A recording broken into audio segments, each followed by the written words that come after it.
King Saul. I was the first ruler over Israel, the first king they ever had. I was the ruler, the conqueror. I was a part of this great nation, to lead this great nation. And I kind of, through my disobedience to God, and through falling to peer pressure, into bad peer pressure, I began to lose it all. And in the end, I lost it all. And the story, at the very beginning, when I first became king, I was obedient. I was the ruler. Even before I became king, I remember my father, Kish, he was the son of Abiel. He sent me out. Our donkeys, 3 of our donkeys were missing. And he said, go. And I said, okay. He said, grab a servant and go. So I went and grabbed the closest servant I had to me, and we left. Went to the valley of Ephraim and sat there searching for these donkeys, but the different valleys, different places. We searched for a long time and could not find these donkeys. And I was devoted, though, to get this done, to find these donkeys, because my father had told me, do this. And I wasn't going to disobey, I was going to do it. And so I kept searching, and my servant said to me, why don't we go to this town? There's this man there, the seer, who might be able to help us to find these donkeys. And so we're like, okay, you know what, let's do this. It's a good idea, let's go. So we went towards this town, and on our way there, we meet up with some ladies who are getting some water from the well and everything like that. And we go, is this the town where the seer is? And they go, yes, this is the town. There's a sacrifice going on right now, so as you walk in, he's up at the high temple, and that's where you'll find him. So I'm like, okay, sweet. And so we keep going, and as we get into the town, as I'm walking into this town, all of a sudden, this strange man, my eyes get locked to him. All of a sudden, my focus is glued on him. This strange man, he just starts walking. I don't know what was strange about him. This feel that all of a sudden, this vibe I got from when I saw him. And he just kept walking towards me. And I just like, okay. And so, I didn't talk to anybody else. He just came and I said, do you know where the seer is? And he goes, I am he. I am the seer. And his name was Samuel, this prophet, this guy. And I go, well, okay, sweet, and he goes, the donkeys that you've been worrying about, they have been found. And I didn't even ask him about the donkeys yet. He all of a sudden knows that I'm there to ask him about them, and he goes, don't worry, they have been found. No need to worry about that. But come dine with me. So I go dine with him. He gives me this leg of meat. Not sure as to what kind of meat it was, but whatever it was really good. I think it was goat, because it tasted like goat, but it was phenomenally good. I enjoyed it a lot. And so we're dining and everything, and so Samuel grabs me, and we go outside. And he goes, send your servant ahead of you, and not to worry about you, but I want you to stay. I got a message for you from the Lord. What? A message from the Lord? I'm just kind of stunned all of a sudden as to what is going on, because I wasn't expecting this. I was just trying to find my donkeys. And then all of a sudden I get a message from the Lord, okay, stuff can happen on the fly, I guess, so let's do this. And so I get a message. Samuel takes this flask of oil that was probably that big, roughly, and just kind of pours it on my head. It's almost kind of like drenched me in it. And then he sits there and he kisses me. Weird. We'll admit that is weird to have oil dumped on your head and then a man kiss you.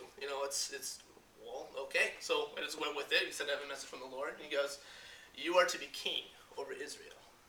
You are to inherit what God has. And someone's like, ooh, I'm going to be king. Okay. Right. I'm kind of just like, okay, this is a cool thing. Really big surprise. And not expecting it out of the well, I asked him, how is this possible? I'm a Benjaminite. I'm from the tribe of Benjamin. And the tribe of Benjamin is the tribes of Israel. It is one of the lowest tribes. So how am I supposed to do this? We're the weakest of the tribes. How am I supposed to do this? And he goes, well, you're going to do it. It's yours now, type thing. And so he goes, what you're going to do now is you're going to go to Gibeah. And you're going to go there, and you'll find your uncle will be there, and you'll interact with him a little bit and everything like that. And he also says that you'll go to a town where there's Philistines, a Philistines outpost. And as you're approaching, you'll be empowered, the power of God will come upon you, and you will start to prophesy. And I go, okay, well, let's do this. So I left from that town there, and we go, and I get to this place, this Philistine outpost, and all of a sudden, as soon as I just see this place, all of a sudden this power from my head to my toes just came and engulfed me. I just felt such power inside of me. I just began to prophesy, just speaking words of what was coming to my mouth, what was going on, and everything like that. And people were surprised by this. Like, who is this guy? Who is this guy Saul? Is he a prophet? And I was just like, oh, that was probably the coolest things ever. This is this power that I felt. Okay, now I feel, well, you're ready to be king? Okay, I got power now. I feel it from God that this is something here. And then I go to my uncle, and the uncle says, you know, the donkeys have been found. Your father's more worried about you now. And so I'm like, okay, kind of tell what's about Samuel and everything. And then I get to the Gilgal, where Samuel is, and Samuel has gathered all of Israel together. And Samuel sits there and says, you guys have been wanting a king. Well, God has given you a king. This king is Saul. And well, I decided to, I was kind of afraid a little bit. I just kind of wanted, I didn't want to go up there. And so I hid among the baggage. I just kind of hid. Last place people would look to find me, I put sacks over me. They were not going to find me. There was no way. And then Samuel had to ask God, you know, where is he? And of course God knew and said he's with the baggage. And so men come over, search baggage, come get me, put me up where Samuel is, and they go, this is your king. And as soon as they say that this is your king and point him out, all of Israel shouts, long live the king. And affirmation from that I am to be king, that I am the king of Israel now.